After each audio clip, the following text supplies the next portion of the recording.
وتقضي لنا بها جميع ما نطلبه من الحاجات وترفعنا بها عندك على درجات. Allah teh maha bijaksana dina dadamelanana. Allah ngadamel langit aya kebijaksanaan, Allah ngadamel mata poe aya kebijaksanaan, Allah ngadamel bulan aya kebijaksanaan, Allah ngadamel bintang aya kebijaksanaan, Allah ngadamel bumi aya kebijaksanaan, Allah ngadamel gunung-gunung aya kebijaksanaan, sagala ngadamel tatangkalan, Allah ngadamel lauk-lauk ti mimiti lauk kakap anu gede. Lauk hiun gede datang ke lauk ribuan laletik ribuan rebon laletik koordinasi laletik aya rahasia Masya Allah Karim ya aya kebijaksanaan Gusti Allah naon bae nu mantak ulah dirubah-rubah di diri orang sebab eta kebijaksanaan Allah rahasiaan dagang ge dagang ieu teh dadamelan Gusti Allah kok urang ieu dibere maju aya rahasiaan kok urang dibere biasa bae aya rahasiaan kok urang dibere rugi bae aya rahasiaan serahkeun ka nu bogaan aja urang mangan ngalaksanakeun nu hungkul moal kebel deui ge urang bakal berhadapan jeung nyieun rahasia tinggal urang na bae nampak maksudna eta narima eta teh hese jasa. Nah kabelah dieuna Allah teh maha bijaksana dina dadamelanana. Nu mantak urang daek ngaji aya rahasia endek di kasorga. Kadeleuna mah urang teh ari riungan kan jeung jelema. Zikiran horenganan aya jah. Batur kadeleuna mulungan kuntung we Rudin bau izin. Padahal mah horenganan kolbuna mah keur manteng ka Gusti Allah. Kasaliru kan urang. Mantak engke besi aya nu mulung tukang mulung kuntung. Nah, iya wali gajen buku mah. Iya, tewak geus ku urang. Tewak, orang dijual kuntungna. Henteu ai wali mah kadeleuna hungkul Rudi kolbu. Keur aya anu disumputkeun ku manehna. Masyaallah Karim. Nyumput. Sumput. Yehe, jelema ahli Allah mah Abu Yazid kapanggih jeung setan di Baghdad. Cik Abu Yazid bisuruh setan ka dieu sia. Naon? Sia teh isin eta sataranjang. Isin ka satu cik. Eta ieu kan jelema loba. Aing isin ka jelema puguh jelema ge ku aing diome. Kiai ku aing ditungtun-tungtun ka pemerintah. Ya ku aing tah aing dek isin kumaha atuh jelema deui ku aing apan atuh di goda ku aing ya bener oge sih makan isin ka aing mah sataraja gitu sih rupana doang make jubah ge aslina mah sataranjang rupana doang sorban ngambai ge aslina mah teh usaha usaha teh anu make dasi anu make sepatu anu make sorban sial teh setan goblok. Urang kasinggung mah tungtung namanya. Bisa aja saya setan, Masya Allah Karim. Ulah ngomong sih ya, Abu Yazid. Tapi kula mah cenah tah, lamun kanu di masjid tah sieun panas. Panas kunaon? Boro-boro kula ngagoda napas lagi panas. Dua jelema tuh nu di masjid. Cek Abu Yazid coba ayo dipilih. Barang aya di dieu hiji keur di kurungan bae gitu tah. Keur zikir bae la ilaha illallah la ilaha illallah la ilaha illallah. Nu hiji deui belah ditu di juru. Biasa sama dia. Asik ada zikirnya. Oh iya. Tanya. Assalamualaikum. Salam dibuka kan. Naon Abu Yazid. Budak mora keneh ka deuleu ku Abu Yazid. Kumisna ge kakarake kumis jarum bulu jarum. Atuh pansi emang geus eueuh kumisan. Ya lamun diayakeun ja putih kabeh, mending dikerut cak cenah teh. Lamun diayakeun kos lain jelema jurig. Tuh jenggot putih kumis putih, itu di luhur putih, urang mun kapanggih di tengah peuting atuh sieun kan. Sok geura, misalna dipendi kumisna teh dikerut, janggotna teh dikerut. Geus kabeh putih kabeh kan. Aju kabeh jararadi urang kapanggih ti peuting. Atuh para jalan lain jelema kan. Iya mah asana karkara keluar ti kuburan anyar ieu gitu. Nah ieu mah budak ora kene kumisna bulu jarum ya Allah cak Abu Yazid ieu budak ngora kene geus hebat kieu dipake kasihan ku setan ngomong kieu deui terus kapanggih setannya percaya teu omongan setan masyaallah eta ku apaleun bohong setan eta bae geus gitu banyak bohong eta tah ku apaleun eta Abu Yazid tas ngobrol jeung setan aju ngomongkeun bahwa sieun ka manehanana eta dibere cang mantap lamun aya nu maot ya. Datangkeun ku urang ahli Allah setan kalabur kan kabur kabeh babari maca la ilaha illallah setan eueuh nah aya anu hese bae maca la ilaha illallah didatangkeun bae kiai kadinya set la ilaha illallah babari cenah bareng datang setan kabur tadina ngalang anu endek baca la ilaha illallah jol bae haji pede ada rese orang mawa setan jalan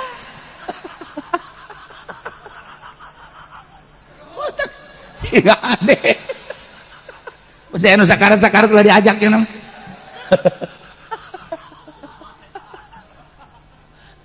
Gusti Allah lagu sieun setan ka ahli Allah mah moal daekeun panas napas panas hiji deui kapan setan deuk ye be di luar setan udah dia teh ka masjid ieu nu hees kata atuh kudu lain hees kanjeunkeun hees bae moal diganggu ku aing sejen mah ku aing diganggu tapi kunaon nu hees eta mah lamun hudang bae ngana mah ngacaprak ngaji bae coba asal hudang we ngaji bae ceramah bae cek ya teh teureun kasa jeung di mana bae geuning hees we antepkeun tuh kan ari sieu papan ku setan di omeh digere irungna jadi teu sieun setan ka wali mah hees na dikir pan wali mah hudangna ngacaprak ngaji bae mantak setan kieu mah goblok sia cek setan teh itu kajangan pan ku wali mah sia ngembek goblok aing sia nu goblok hampura aja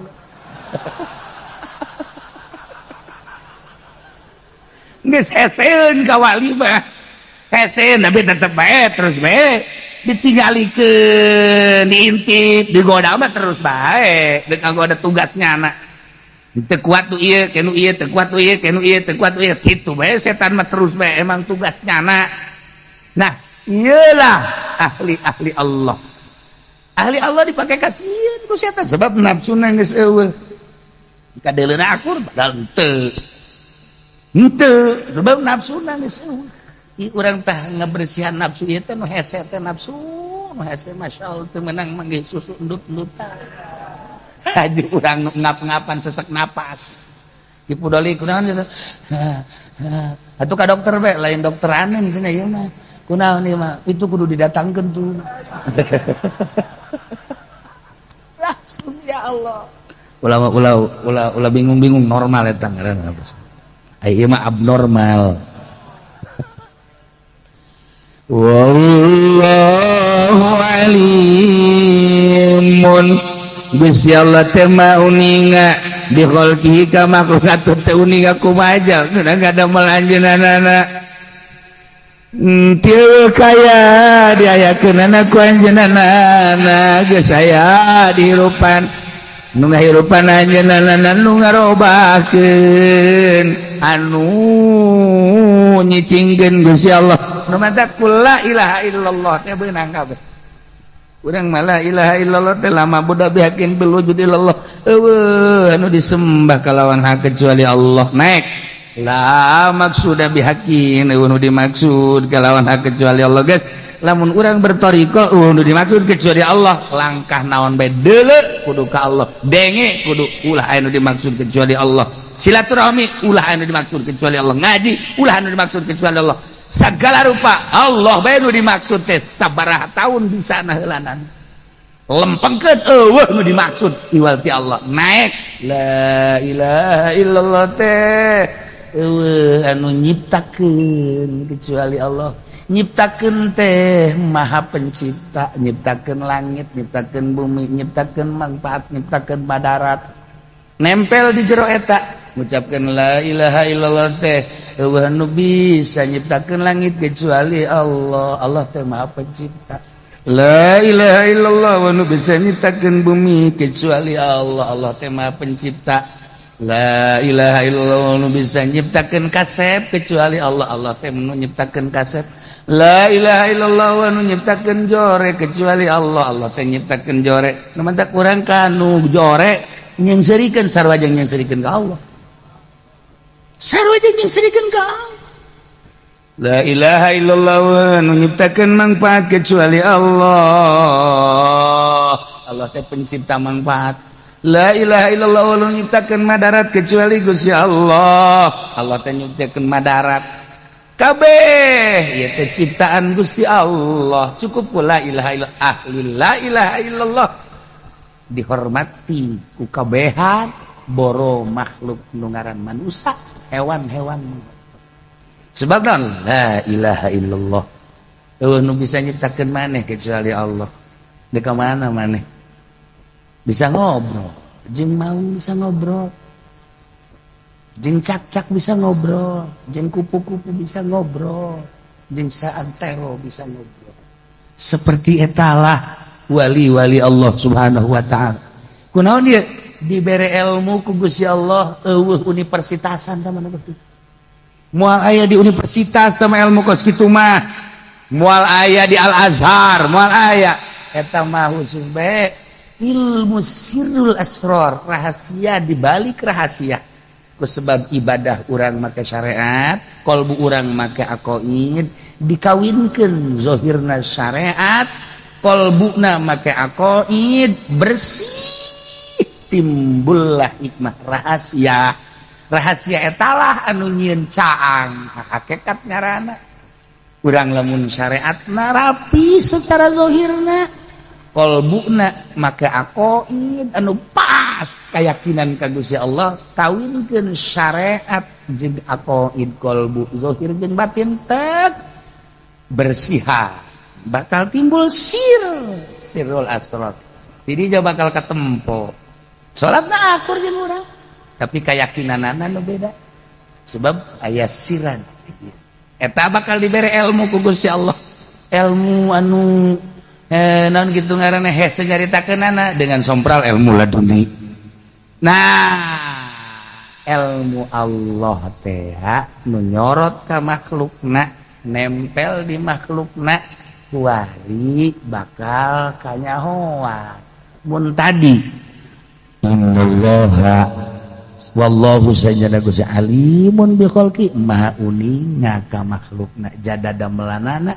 Makhluk Allah anu geus dibere rahasia ku Gusti Allah, dibere sebagian ilmu Allah, dibere rasa sehingga nyana dibere nyaho di jero taneuh di lauhul mahfuz segala. Masya Allah. Hakimun bijaksana pusoni dina dadamelanana. Allah Ta'ala teh maha bijaksana nyen ki Zaid jangkung. Allah teh maha bijaksana nyen ki Zaid nyen ki Umar pendek. Allah maha bijaksana nyen ki itu ki Bakar mah putih. Allah maha bijaksana nyen ki dadap mah hideung. Ulah dicawat-cawat kabeh dadamelan Allah. Allah maha bijaksana atas dadamelanana nu urang teu nyaho rahasia. Itu si Kizaya dijabel ku Gusti Allah jangkung-jangkung teh nya urang teu nyaho rahasiana. Horenganan satu ketika aya hiji jelema awewe keur mimiti ngandung teh naon kadang-kadang nyiram hayang jasa buah. Hayang jasa buah sedangkeun ka ditu hese eueuh pangorak eueuh jang taraje eueuh sagala jang eueuh bae lah. Aya ge Kizaya doang, aya Kizaya doang mah jaet kula eta ka bisa tentang buah. Ieu atuh ieu babari teu kudu jengke kos ieu mah. Horeng rahasiana mah eta. rahasiana Masya Allah di antara rahasiana teh majain ka dieu enaon hujan gede tak eta teh kenteng teh coba tah bangun eta mah nyingsat teh coba pakadegeun oh geus kieu gampang oh eta rahasiana mah ya Allah ya Rabb Aiki Umar pendek jasa buleun teu nya urang rahasiana Masya Allah Umar hadena geus ka dieu kurang eta duit teh ka kolong nyeclek teh coba tah atunya mah ngaguruntul oh iya rahasia lah eta mah keur nyaritakeun urang rahasia-rahasia lembur rahasia-rahasia lembur supaya ka harti kurang jaheu nya aya rahasiaan kabeh nu mantek urang ulah cuad-cawad ka dadamelan Allah urang kuari boga pamajikan kabeneran pamajikan urang pendek ulah dicawat nikmati ye ulah sok aju cuad-cawat aing boga pamajikan pendek-pendek deui ulah geus bae engkau adalah sayangku satu-satunya di dunia ini adalah pilihanku tidak ada yang lebih cantik daripada engkau sadunia siapa yang pilihna di mata aing geus bae geus kitu bohong pamajikan ge deh bohong bugo ulah mah teu geulis henteu di mata aing masih teh panggelis eueuh deui geus aing mah moal kawin di kana sajan hiji saileuh hirup emang kunaon ka mana modalna aing kawin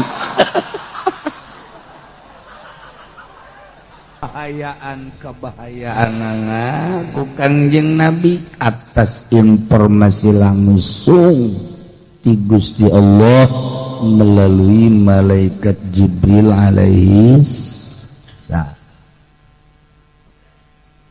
Kangjeng instruksikeun supaya dihancurkeun masjid.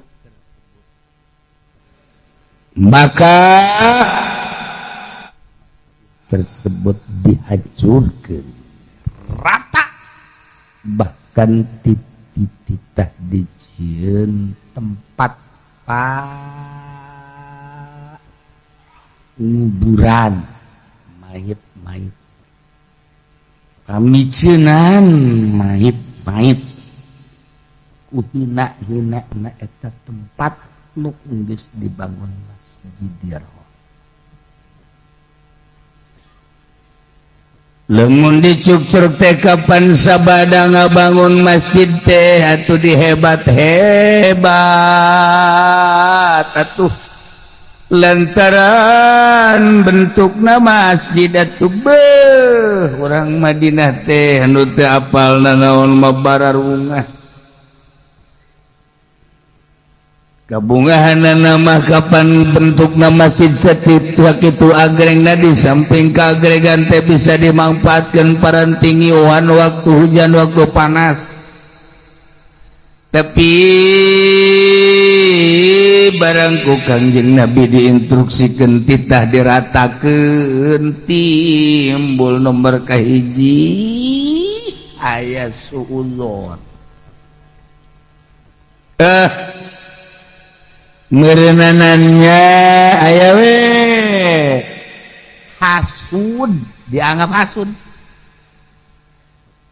besi kasaingan merennya masjid teh itu makapan masjid Kuba ieu mah masjid agreng hebat aya we merenanannya Muhammad teh besi we kasaingan aya hasud jelema teh terutama munafik atuh digelas munafik berkait nomor kedua mah timbul nganaha-naha orang munafik nah hanya orang ngabangun masjid baik yang masih kene dihancurkan padahal makan masjid kok momun lain ngabangun masjid merenang cacak-cacak masjid dia ieu teh ih make teu meunang keneh bae nanaonan nya Muhammad teh urang kudu kumaha atuh pancena titah ngabangun masjid tapi urang geus ngabangun masjid dihancurkeun tuh nomor katilu mah aya ragu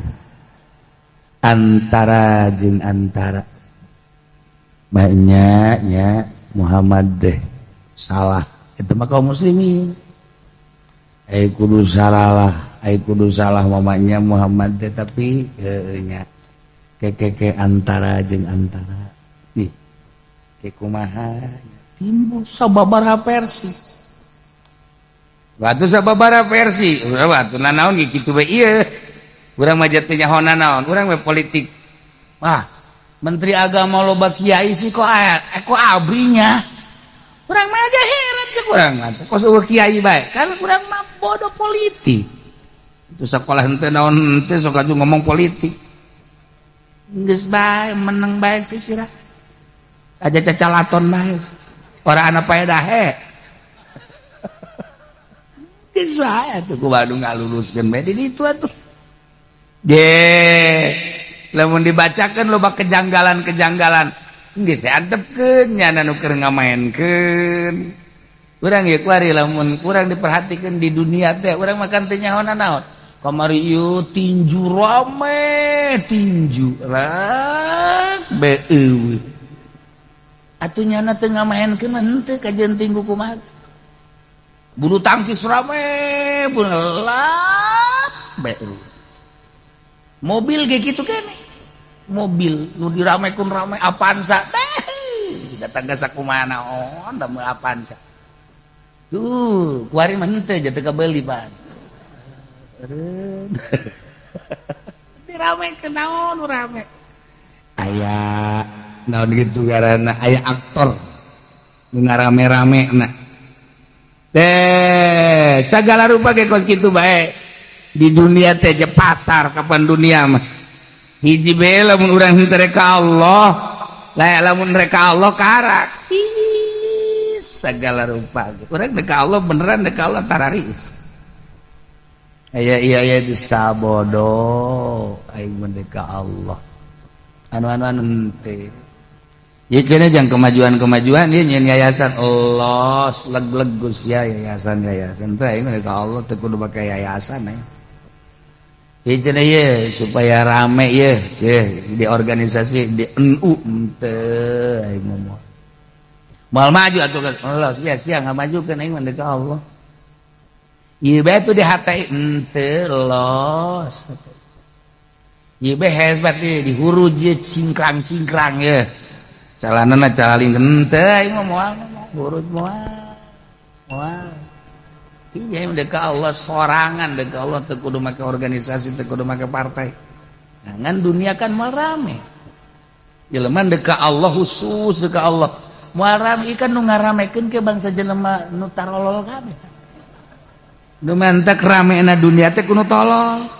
Bisa ngabangun hotel teh kudu jelema marasiat lamun eueuh nu marasiat teh malah hotel. Mantek urang kudu hatur nuhun ka jelema maksiat. Ngaramekeun teh ngaramekeun mun teu aya nu karitu moal rame. Ge. Atuh urang nu salat mah nu ngabangun masjid mah kapan eta tilok salat.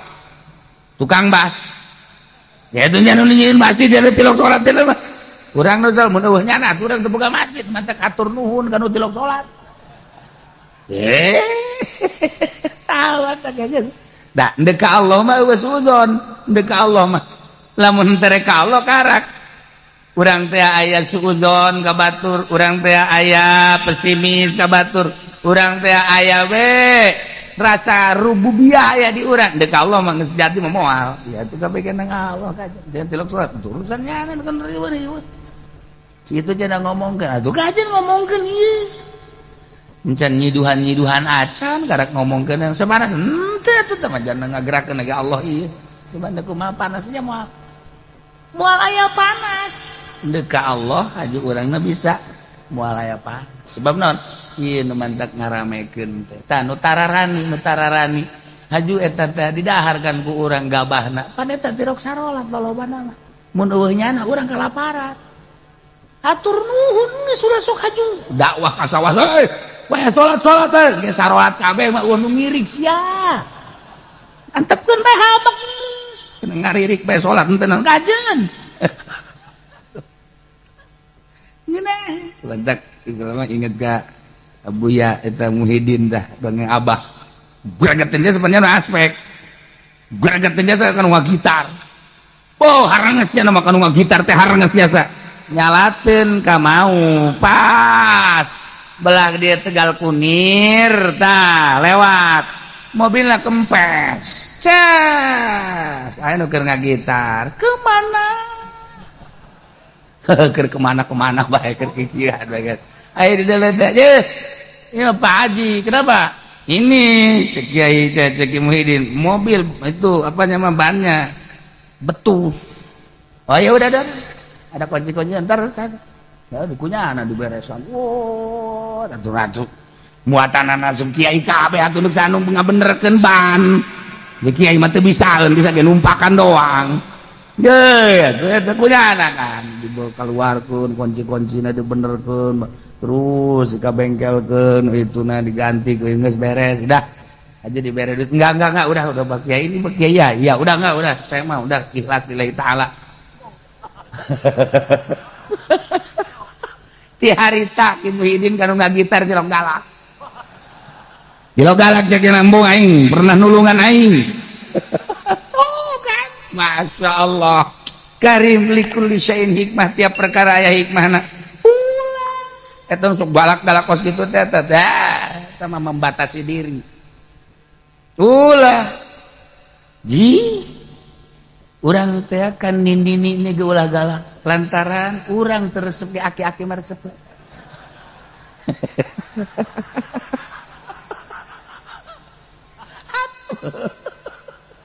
Urang teh nindini dia orang-orang kene aya aki-aki banyak anu ngora. Malah aku pasti kan nindini kan. Ye, atuh aya nu mulung kulo sakitotin lakitoh. Tiap nu ragag aya nu mulung kitu bae. Nah, dari orang dekat Allah mah batur bendu batur ngomongkeun urang malah seri. Sebabna lihat gerak Allah dekat. Tah lamun geus datang ka dinya jadi jelema. Ngan mal rame mun karitu kabeh, malah nu dagang. Malah nu dagang, malah nu tani, malah nu sepi. Penting tahajud kabeh.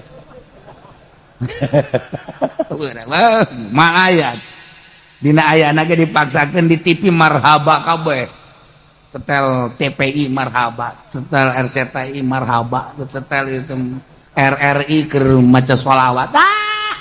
Cek jelema ieu mah kabeh kos karadieu kabeh TV hak hancurkeun habak lah. Nebantak resep ge nonton TV kan aya jogedan. Tuh sia mah akur bae.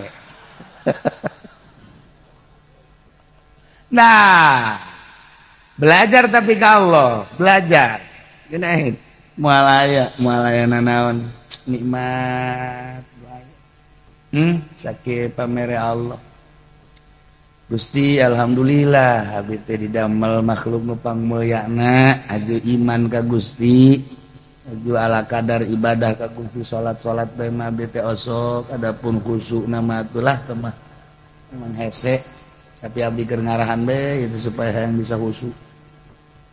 Meureun Gusti mementak abdi teh khusyuk teh lantaran pikiran abdi hayang mobil bere atuh abdi mobil Gusti. Cak Gusti ngaco sia. Geus boga mobil lain tambah khusyuk karah sia. Engke mikiran ban besi kempes. Can boga bae geus teu khusyuk komo geus boga. Can boga makan mikiran boga doang. Geus boga mah ieu engke kumaha ieu meuli olina di mana, ieu meuli bensinna di mana. Bayar pajakna sabara duit tambah kaut sia eta kakarake boga hiji mun boga dua peupeus otak sia eta tuh mantak jelema nu hebat mah geus nyandung boga 3 boga 4 kuat eta lalaki hebat otakna teu peupeus atuh bade boga hiji ge kolem boga hiji ge ngalamun beda tuh deuleu batur boga 4 ge teger bae eta ngaranna lalaki kos kitu ngaran. Mantak lamun lalaki can nyandung lain lalaki teh bencong tah mah.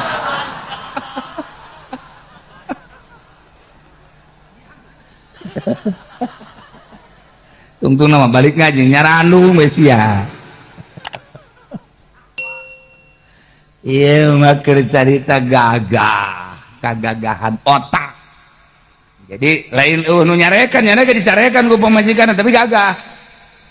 Gagah pamajikan emang teu nyarekan ieu kira ieu teh waktu datang nya di sarua bae tapi tetep bae dihadapi bae teh nya berjiwa besar ngana dadana ge dibuka datang ke kamar ngalamun sarua nya ge tapi tetap gagah. Jelema nyandung teh gagah, laisa minna, lain termasuk golongan kaula jelema anu mampu nyandung teu nyandung. Dia itu ucapan Kangjeng Nabi teh lain masyaallah masyaallah.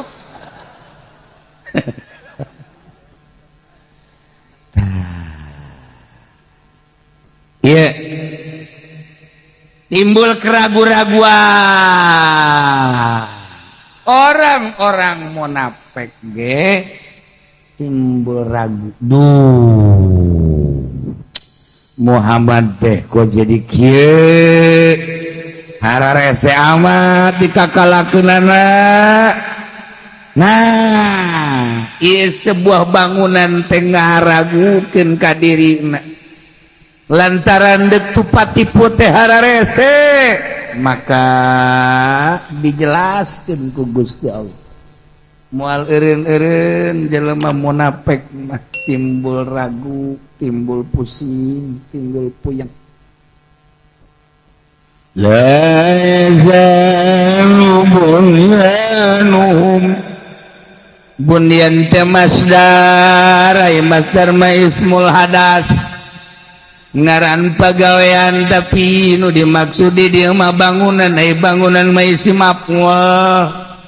Berarti kan di dieu teh masdar nu dimaksud isi maf'ul atuh majaz mursal min itlaqil masdar wa iradati ismil maf'ul cek ahli bayan. Atuh sapira bunyan mah isim hadas, kos nasron, kos dorban. Jadi maksud apa iya mah bangunan asli, bangunan mah kang den bina mabni berarti. Geus masdar di mana asli maf'ul majaz maksud. Bunyan mah ngabangun tah. Ismul hadas ngabangun. Ieu mah kan dicaritakeun teh bangunanana. Beda ngabangun jeung bangunanana. Oh, ieu mah bangunan masjid. Nah, majaz. La yazalu bunyanuhum terus-terusan berarti bangunan-bangunan masjid maranehanana nuku maranehanana dibangun teh eta jadi sabab kana karaguan di jero hatena teureun ragu teh eureun-eureunana illa taqatta qulubuhum angin pegat hatena biaya mutu secara pararae eta kan bahasa limit mencek urang malempengna mentek ilana bimana ilah geus atuh eta para munafikin nu ngabangun masjid eta bangunan masjid anu ngajegir sanggeus teh ngajigir bagus begah teh haju dihancurkeun ku Kangjeng Nabi ditah ka sahabat nyana timbul ragu-ragu endap-endapan was-was di jero hatena teh duh ieu kumaha sebab lawan teu iman jelema nu teu iman mah was-was kos kuari kejadian di Cina lantaran henteu iman was-was sararieun paeh orang muslim apa sieun paeh henteu muslim ditanya aya nu kena tidak ada kemudian takut mati enggak kok enggak keluar kenapa mesti keluar sebab Kangjeng Nabi menginstruksikan ketika ada wabah haram untuk keluar andai kata mati syahid babari kan jawabanana tetap urang masih bae paeh teh tuh Abu Ubaidah kapan ke Syria di Syria terus ke Yordan ti Yordan terus ka Tungtung kita balik ku Sidina Umar lantaran eta teh keur aya taun di suratan lantaran si Ki Ubaidah Abu Ubaidah teh jelema brilian anu hebat pemikiranana jeung sajabana ditah balik ka Madinah cek Abu Ubaidah di daerah kula keur aya taun kula lamun maot syahid haju lamun kula keluar haram cek Abu Ubaidah sedengkeun ngadoana ya Allah ya Rabb setiap saat kula teh akan ngadoa teh hayang maot syahid deuk iraha disahidkeun deuk bae maot kena taun syahid kan mentak jelema lamun ngadoa naon bae tah lamun bere resep ngadoa hayang sugih engke kajadian bakal sugih jelema lamun ngadoana hayang boga pamajikan nu geulis bakal kajadian pamajikanna geulis cak nyana. Geulis cak nyana. Aduh. Lamun jelema ngadoana teh hayang maot teh, hayang maot poe Jumat, sok dibere hayang beta ngadoa teh hayang maot poe Jumat mah kajadian. Diakurkeun ku Gusti Allah tulisan di Lauhil Mahfuz teh izin nu dikacapangkeun diucapkeun ku manehanana. Nu sok didoa-doakeun ku manehanana teh eta teh geus aya tulisanana ieu di ditu bakal kos kitu. Nah, kuari hayang maot syahid, hayang maot syahid, hayang maot syahid. Loba tuh maot syahid mah. Taun syahid nyeribeuteung syahid. Termasuk katabrak misalnya syahid, kejadian banjir gempa syahid, maha kawasa Allah kumaha bae ngajadikeun syahidna di tengah-tengah siksa jelema aya bae nu maot syahid kan gitu teh rahasia Allah. Nah ya Abu Ubaidah kan embung maot syahid eta ditungtung jauh di Yordan lagi. Nah ieu kan orang-orang Cina ge sarua bae tak kena wabah mencara wabah teh mah musliman teh orang-orang komunis, orang kafir sararieun kana pae. Sieun pae. Geun teh sieun mah jelema muslim doang deuk daon pake kasieun. Ja ibadah eukeur ka Gusti Allah, iman ka Gusti Allah, iman ka Kangjeng Nabi, ibadah eukeur. Maot mah jata mah lain ku wabah, lain ku kalapar, lain ku panyakit, ku ajal. Ji ditetepkeun di jero kolban. Dik naon atuh aing ngaji bae ge make jeung sieun pae keneh bae. Di aing mah boga keyakinan bakal ka sorga. Wah. Konyol tuh budak. Ya Allah ya Rabbi. Eta kapan wali Allah anu ditanya di jero kubur teh man rabbuka? Cici we. Wa man nabiyuka? Cici. Wa man kiblatuka? Tengah jawab. Cek malaikat, siapa kudu tengah jawab. Bejakeun ka Gusti Allah make jeung ditanya keneh bae pan aing boga kayakinan cak Kangjeng Nabi Muhammad sallallahu alaihi wasallam ana inda rabbi abdi ana inda abdi wa aing mah kumaha cak kayakinan hamba kaula sedangkan aing boga keyakinan bahwa aing teh ieu teh bakal dikasorgakeun ku Gusti Allah aing yakin make jeung ditanya-tanya bejakeun ka Gusti Allah cek malaikat wah rahmat beja langsung malaikat Gusti maha uninga aya hamba kau aya hamba Gusti maot ditanya ku kulit terek ngajawab plek jawabanana kos kitu tah kumaha eta Gusti atuh sia teh cek Gusti men tanya-tanya bae atuh kul mah tugas atuh tah lain sambarangan jelema tah mah kayakinanna luhur nya nama keur sakarat ge aing sorga kajen kumaha ge yakin oh enggak bereskeun tah mah Gusti teu ditanya datang deui malaikat hampuran henteu tah mah leuwih ti aing manya hampuran malaikat tah eta kan boga keyakinan mata kieu yakinkeun urang sing gede keyakinan ka Gusti Allah batur mah datang ka kos kitu ditanya ge ku malaikat geus teu ngajawab. Yakin aing tanya segala rupa. Sepira malaikat makhluk keneh sabab. Bah. Teu yakin datang ka dieu teh yakin. Ajup pas Haji Pendi paeh kos kitu deui. Man rabbuka cicing. Wa man nabiyuka cicing. Wa ma kiblatuka. Padahal mah nya mah deuk nurutan itu ngan teu yakin ngan nurutan doang. Nah. Palu ya digendreng bae tetep gendreng cek pendipan aing mah lain deui eta sama nurutan lain yakin kudu yakin di jero hate masyaallah kan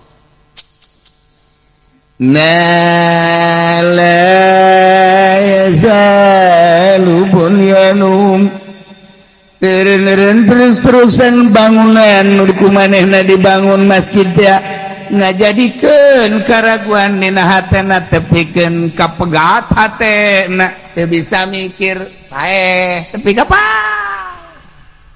timbul ragu jadi sebab keraguan bangunan tersebut ya teu iman atuh jaka Gusti Allah teu percaya ka Kangjeng Nabi Muhammad sallallahu alaihi wasallam maka mang ragu jeung ragu wallahu alimun Gusti Allah maha uning bi khalqihi ka makhlukna. Aduh lamun urang nyaritakeun maha uning atuh geus naon nu teu ka uning ku Gusti. Sorotan ilmu Allah mun nyorot ka qalbu urang. Innallaha la yanzuru ila suwarikum walakin yanzuru ila qulubikum. Aing teh didelekeun Gusti Allah uningaeun ka hate aing. Didelekeun isin. Mun bener sorotan ilmu Allah. Aing teh didelekeun we hate aing teh. Urang teh ngolembar bae ka lain Allah isin. Kahayang teu akur jeung syariat isin. Mata geus we lobana teh lobana haju cici, embungna naon bakal isin. Ka Allah teh isin. Lamun ilmu Allah keur nyorot manteng. Nah, aju urangna ge gerakna beda. Kumaha bedana? Kulantaran aya ilmu Allah nu nyorot terus ku urang diperhatikeun, terus dirasakeun, terus ku urang di rumah perasaan eta engke urang lagi dibere deui ilmu ku Gusti Allah. Sebab eunana naonan di qalbu urang. Geus dibere ilmu anu lain meunang asab tama. Ilmu nu nyaho urang kahareup padahal teu meunang dibejakeun. Antak wari di Yaman aya kiai anu 30 tahun ka tukang nyanang geus nulis bakal kajadian aya penyakit corona, dijelaskan corona. Nah eta teh kitu kajadianna di Cina dijelaskeun sagala rupa geus dikitabkeun. Tak kuari teh kapan dijaga eta kiai eta teh di Yaman teh. Barang dibaca kitabna geus dijabeakeun teh kajadian nu kuari di Cina teh ya. Bahkan Uzbekistan, bahkan kadiana Moskow, Soviet, dina kitab eta geus dicaritakeun kajadian-kajadian gempa, kajadian banjir. Di antarana bakal aya wabah corona di Cina. Geus aya kitabna geus. Begitu dibaca, pas kumaha nu kuari. Kuari kan kiaina dijaga umurna bangsa 100 tahun. Eta kan nyarana geus tilu ka mamana kieu. Teu meunang. Ai lain nabi mah kapan nyaritakeun kahareup gaib teu meunang. Ai lain sabkul kalam atawa memang deuk ditembongkeun we ku Gusti ngahaja-haja mah batal atuh kawalianana. Jaloba kuari anu nyahoeun isuk teh bakalna nyaho terjadi isuk adalah poe Senin. Oh, ya. Nah, jadi saja bahasa Jawa emang nyaho iyalah ku Allah dibukakeun bray dan teu meunang. Teu meunang dicaritakeun dan lain sabkul kalam mah ketelanjuran. Aya keneh ahli ibadah anu bersih emang teu dibere nyaho teu dibere nyaho. Ngan paling isyarah-isyarah senyum teu meunang ai lain nabi mah sebab eta adalah nubuah. Nubuah teh sifat kanabian sedangkan nabi geus eueuh. Aya ge dinyana sifat kanabian sifat lain nabi. Tapi teu meunang ngabejakeun. Khusus we Allah mere karomah jang manehanana sebab manehanana ibadahna ka Allah ngabersihan qalbuna bisaan. Jadi dibere pangbubunga. Bray berengan teu meunang ngabejakeun. Nah, ieu kejadian kuari di Yaman aya nyana ge atuh sugan nyana mah berendanan bakal maot. Nya ge teh nyahoeun. Umurna 100 tahun kitab da dibaca. Kejadian-kejadian teh geus aya percis. Eta kan berarti dibukakeun kan ku Gusti Allah hijab aya keneh lah. Mun eueuh nu kararitu hancur dunia. Palestina mun eueuh nu kitu. Jakarta lamun eueuh nu kitu. Wah, atuh jelema kabar malulu atuh korupsi terus-terusan. Di halangan anak eta bae nu kitu. Bandung mun sakitu poharana tuh karucahan cacak eueuh jelema anu sok ibadah ka Gusti Allah manteng geus hancur mah. Untung masih kene aya jelema nu kos kitu mah teu kanyahoan. Teu kajahoan teh kadang-kadang mah kapan urang mah bentuk mah ibadah di masjid make jubah make udang-udang gede sajadah nage hebat tasbih nage anu jutaan horenganan keur maksiat kadeuleuh mah keur ibadah padahal keur maksiat urang kadeuleuh mah urang teh keur ngaji di panggung terajaban muludan padahal mah horenganan keur neangan jangan ganti ban setip bukan kadeuleuh mah urang teh hari riungan kan jeung jelema zikiran horenganan aya jah dunia dan dunia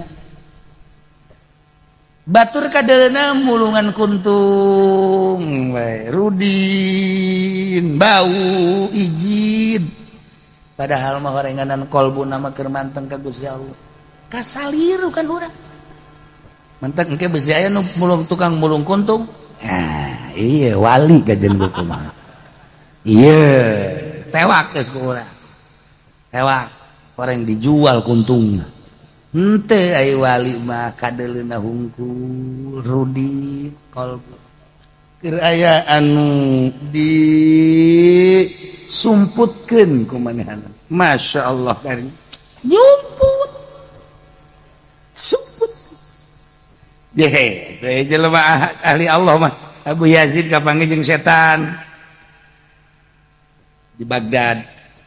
Cek Abu Yazid bisa setan gadis ya. Naon? Seti isin eta sataranjang. Isin ka satu cek. Eta ieu jelema loba. Aing isin ka jelema pugu jelema ge ku aing diome. Kiai ku aing ditungtun-tungtun ka pemerintah. Yai ku aing tah aing dek isin kumaha tuh ka jelema rek ku aing apan atuh di goda ku aing ya bener oge sih makan isin ka aing mah sataranja gitu sih rupana doang make jubah ge aslina mah sataranja rupana doang sorban ngambai ge aslina mah teh usaha usaha teh anu make dasi anu make sepatu anu make sorban sial teh setan goblok urang kasinggung mah tungtung namanya bisa aja teh setan masyaallah dari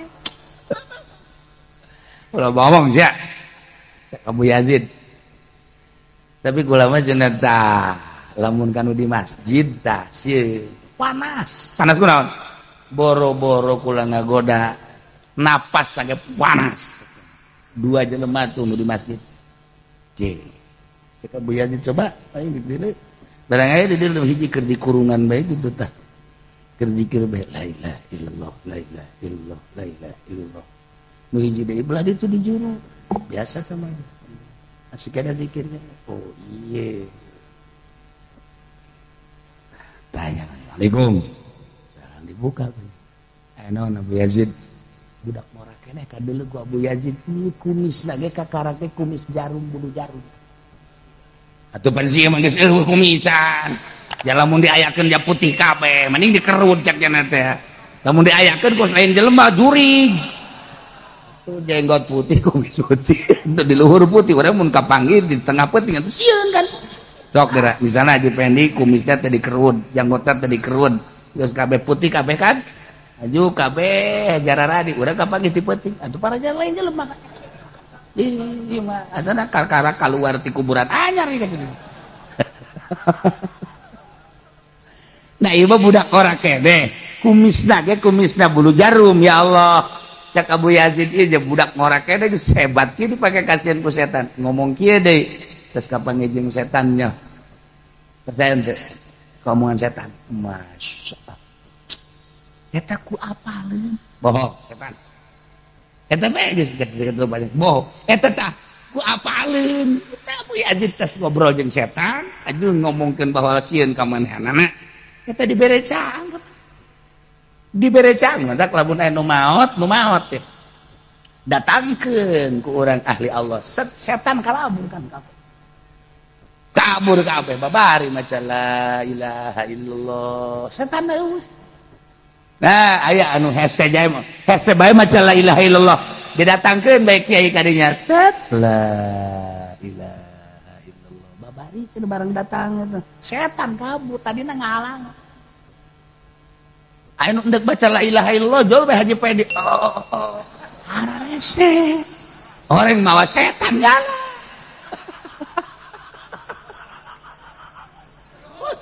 Siga ade. Saya nu sakarat-sakarat udah diajak ya nang.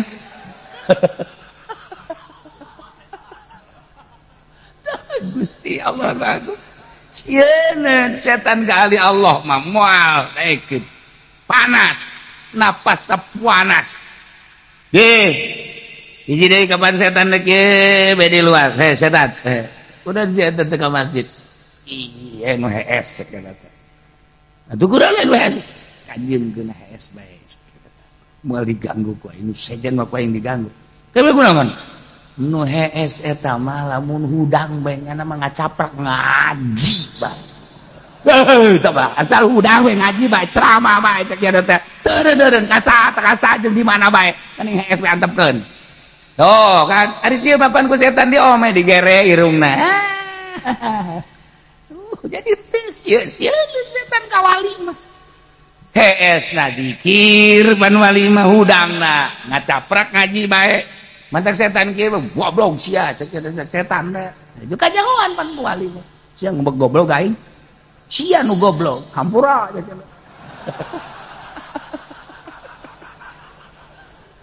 Geus heseun ka wali mah. Heseun tapi tetep bae terus bae.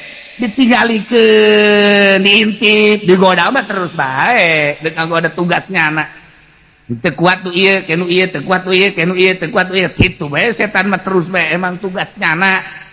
Nah, iyalah ahli Allah. Ahli Allah dipakai kasieun ku setan sebab nafsuna geus eueuh. Kadeleuna akur padahal henteu. Henteu, sebab nafsuna geus eueuh. Ieu urang tah ngabersihan nafsu ieu teh nu hese teh nafsu, nu hese masyaallah teu meunang manggih susu endut-endutan. Haju urang nu ngap-ngapan sesek napas. Dipudoli kunaon eta? Atuh ka dokter we, lain dokter anen cenah ieu mah. Kunaon ieu mah? Itu kudu didatangkeun tuh. Langsung ya Allah. Ulah bingung-bingung normal eta ngaranna apa? Ieu mah abnormal. Wallahu alimun. Gusti Allah teh mah uninga bi khalqihi ka makhluk teh uninga kumaha nu ngadamel anjeunana. Teu kaya diayakeunana ku anjeunana geus aya dihirupan nu ngahirupan anjeunana nu ngarobahkeun anu nyicingkeun Gusti Allah nu mantap la ilaha illallah teh beunang kabeh. Urang mah la ilaha illallah teh lama budak bihakeun bilwujud illallah eueuh anu disembah kalawan hak kecuali Allah. Naik la maksuda bihakin anu dimaksud kalawan hak kecuali Allah guys. Lamun urang bertoriko anu dimaksud kecuali Allah langkah naon bae deuleu kudu ka Allah, denge kudu ulah anu dimaksud kecuali Allah, silaturahmi ulah anu dimaksud kecuali Allah, ngaji ulah anu dimaksud kecuali Allah, sagala rupa Allah bae nu dimaksud teh sabaraha taun bisa na heulanan lempengkeun eueuh nu dimaksud iwal ti Allah. Naik la ilaha illallah teh eueuh anu nyiptakeun kecuali Allah, nyiptakeun teh maha pencipta, nyiptakeun langit, nyiptakeun bumi, nyiptakeun manfaat, nyiptakeun madarat, nempel di jero eta ngucapkeun la ilaha illallah teh eueuh anu bisa nyiptakeun langit kecuali Allah. Allah teh maha pencipta. La ilaha illallah anu bisa nyiptakeun bumi kecuali Allah. Allah teh maha pencipta. La ilaha illallah anu bisa nyiptakeun kasep kecuali Allah. Allah teh nu nyiptakeun kasep. La ilaha illallah anu nyiptakeun jore kecuali Allah. Allah teh nyiptakeun jore. Nu mantap urang kanu jore nyengsirikeun sarua jeung nyengsirikeun ka Allah. Sarua jeung nyengsirikeun ka Allah. La ilaha illallah anu nyiptakeun manfaat kecuali Allah. Allah teh pencipta manfaat. La ilaha illallah anu nyiptakeun madarat kecuali Gusti Allah. Allah teh nyiptakeun madarat.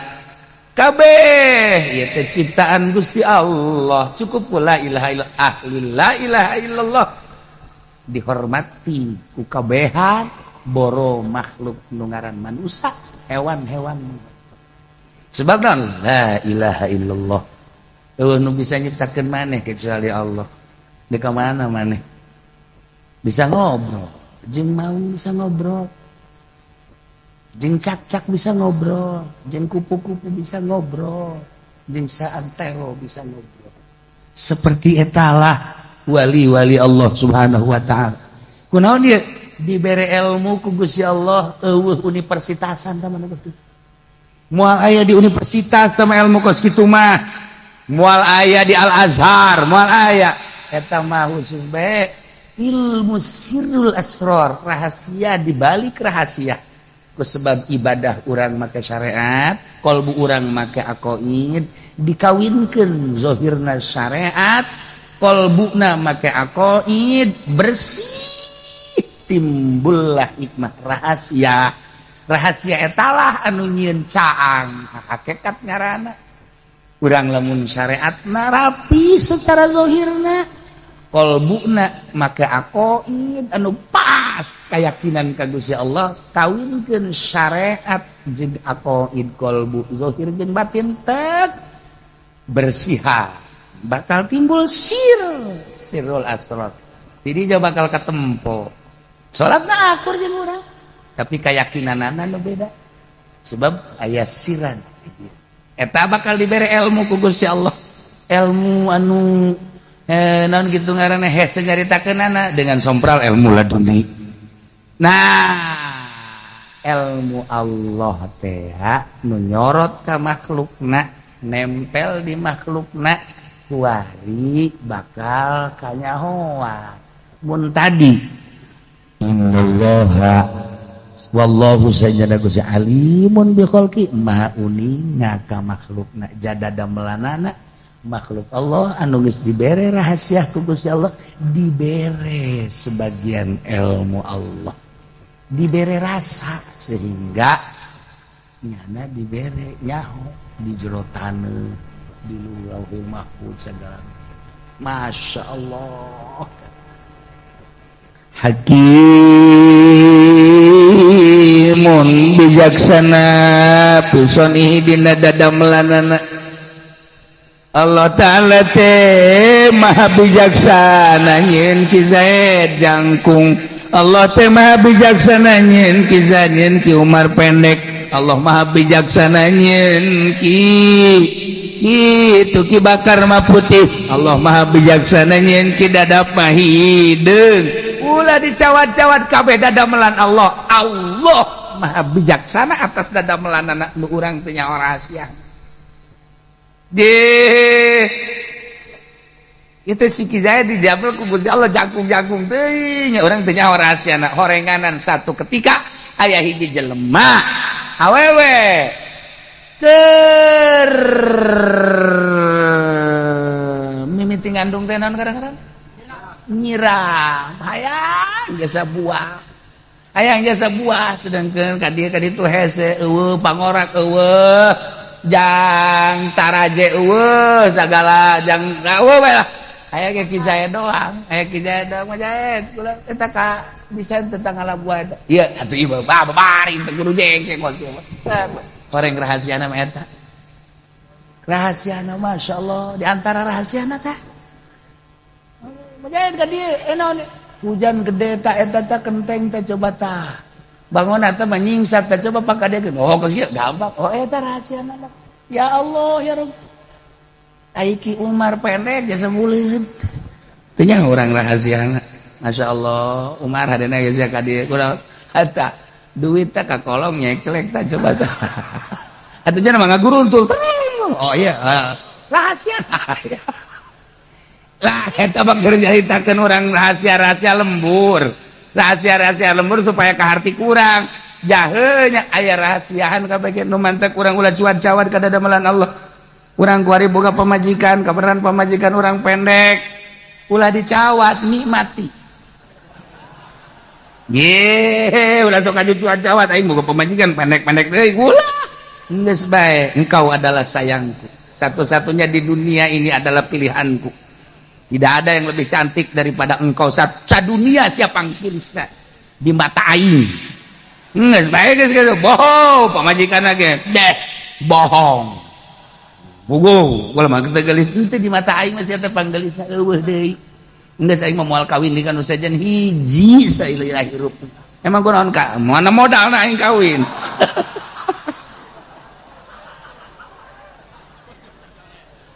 Ya Allah ya Rabbi.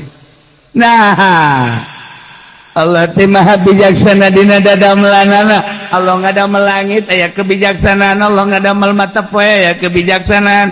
Allah ngadamel bulan aya kebijaksanaan, Allah ngadamel bintang aya kebijaksanaan, Allah ngadamel bumi aya kebijaksanaan, Allah ngadamel gunung-gunung aya kebijaksanaan, mas sagala ngadamel tatangkalan, Allah ngadamel lauk ti mimiti lauk kakap anu gede, lauk ieu nu gede datang ka lauk ribuan laletik ribuan rebon laletik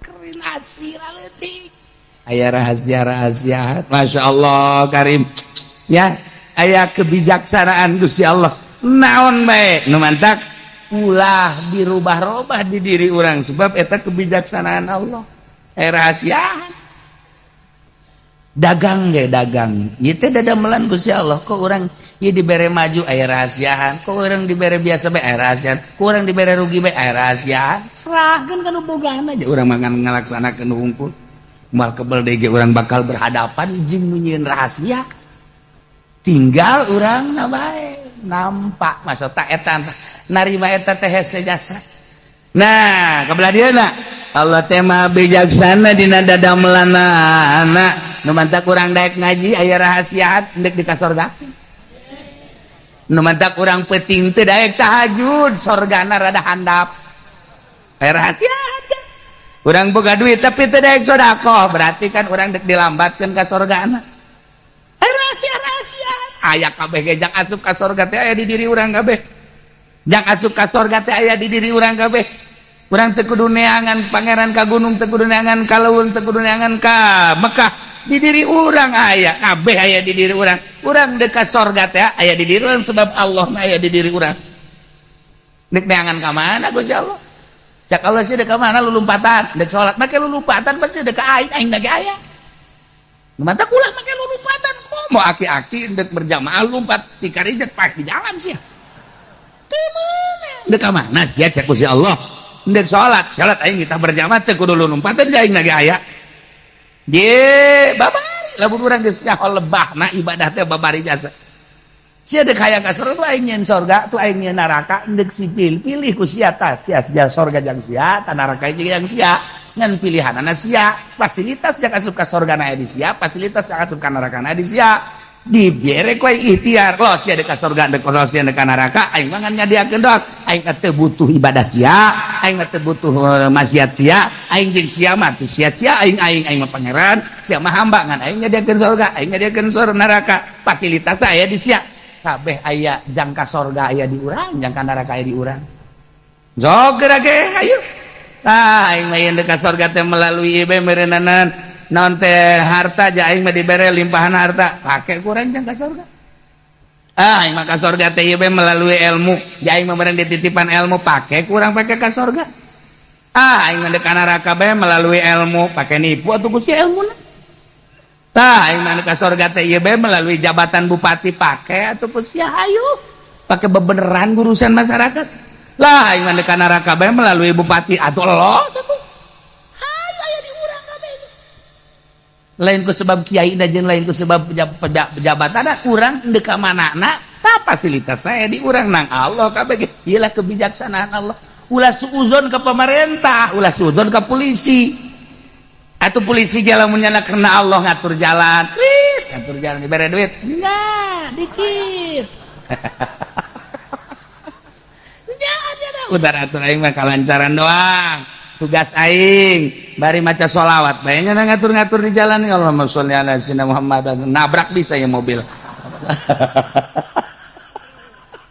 ayo bae karena Allah jadi atuh polisi ge aing mah ieu meureunnan ku Gusti Allah dikersakeun jadi polisi hajuja polisi teh ngatur-ngatur jalan ku aing nek dipake ibadah ka Allah melalui fasilitas ieu Allah maha bijaksana dina dadamelanana aing didamelkeun jadi polisi kuari ku aing geus dipake ibadah jabatan polisi aing ye pangkat polisi aing atun bisa anu nyawa jata mah naon kitu ngaranna son ihinaam gitu bijaksana Allah aing jadi abri jadi garda terdepan aing indek ibadah melalui keabrian aing teh ieu teh petani aing indek ibadah melalui tani ye aing kunaon polisi bisa ibadah abri bisa ibadah aing kiai bisa korupsi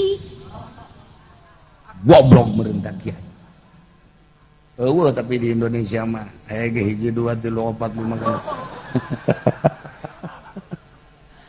5 ieu keur carita sok pa bisa-bisa ulah ceneh urang ieu teh jadi petani ulah ceneh jadi pedagang ulah ceneh jadi polisi ulah ceneh jadi eta kan geus dikersakeun ku Gusti Allah dadamelan Gusti Allah anu baku langit bumi tatangkalan gunung laut jeung sajabana atawa ieu digerak-gerakeun ku Gusti Allah aya jelema henteu maksud jadi kiai tapi kan masantren we dikersakeun jadi kiai gerak Allah kan dadamelan Allah berarti aya jelema embung eueuh hayalan eta teh menteri agama jadi menteri agama ditanya apa ada hayalan kagak ada cek mah wari jadi menteri agama eta nang Gusti Allah tuh apa Jokowi aya nyana baheula yang jadi presiden aya aju nyogok eta ge dadamelan Allah lah geus kitu bae tah mah sabodohnyana teh mah urusanna ngan jelas kabeh ge dadamelan Allah atuh aing nyana bisa tobat bae atuh ka Gusti Allah ya Rabbi cek Jokowi aduh ini sial Jokowi cerik mohon maaf ya Allah akan kembalikan saya ini uang korupsi saya melalui banyak gerak ibu. Nah misalnya ya mah cerita tuh lainnya bae menteri DPR kabeh jadi teh penhalang ka Allah teh jadi mui ngaranna dong mui teh naon gara-garana mui teh naon gara-garana oh iya musuh goblok sia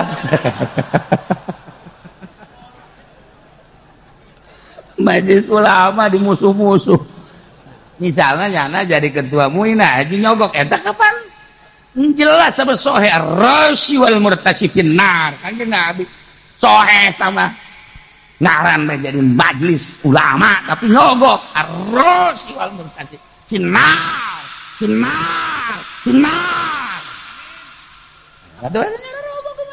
tinggal sadar na bae tapi kan hajo tobat jangan ya Allah gombal sih ya nah iyalah hakimun fi sunnihi bijaksana tidak ada damelanan sakabehna unu kaluar tidak damelan Allah nah kulantaran Gusti Allah maha uninga maha bijaksana urang sadarkeun diri urang kemaha uningaan Allah kemaha sadar kemaha bijaksanaan Allah Gusti abdi teh diuninga ku Gusti tur abdi teh ieu teh dadamelan Gusti kebijaksanaan Gusti ngadamel abdi seperti abdi nampi Gusti mere sehat ka abdi kebijaksanaan Gusti mere gering ka abdi kebijaksanaan Gusti mere harta sakieu ka abdi kebijaksanaan Gusti mere sagala rupa ka abdi moal deui abdi teh bakal menghadap ka Gusti abdi teh bade nemah jeung sadar eta karek jelema sadar karena segala rupa aturan Allah sadar karena segala rupa dadamelan Gusti Allah urang teh sadar teh begitu ngaca ya Allah ya Rabb kok tatangga abdi makasih bae abdi jore ye itu sia urusan aing kunaon si aju ngarasula takkan kos gitu Gusti babaturan abdi paruti konon abdi jadi hideung atuh teh urusan aing ku aing sia dihideungkeun sakitu ge teh leteng kos kastrol ya ngarasula eta nu jadi halang ya Allah ya Rabbi Gusti kunaon atuh batur mah usaha teh maraju abdi mah ieu mah atuh menaon kitu ngarugi ya itu teh urusan aing sia ngalaksanakeun sia mah teu nyaho ka rahasiana sia lamun dibere sugi moal wae jeung jelema kalangkangna ge teu meunang ditincak ya sia mah kamang-mang kan rahasia sakitu ge susah sia mun leumpang sakumaha kelek aya bisulan kan Allah maha uninga kada dadamelanana Masya Allah mudah-mudahan orang kabehan dibere sehat dibere jag-jag dibere bisa ibadah ka Gusti Allah dibere bisa nyadar sasadar-sadarna urang nemah-nemahna menghadapi akhir hayat orang-orang pinuhan ku ibadah, akhir hayat orang husnul khotimah, bisa maca kalimatun thayyibah la ilaha illallah. Allahumma sholli wa sallim ala sayyidina Muhammadin fil awwalin wal akhirin wa barik wa sallim wa radhiyallahu ta'ala sayyidina Rasulullah ajma'in.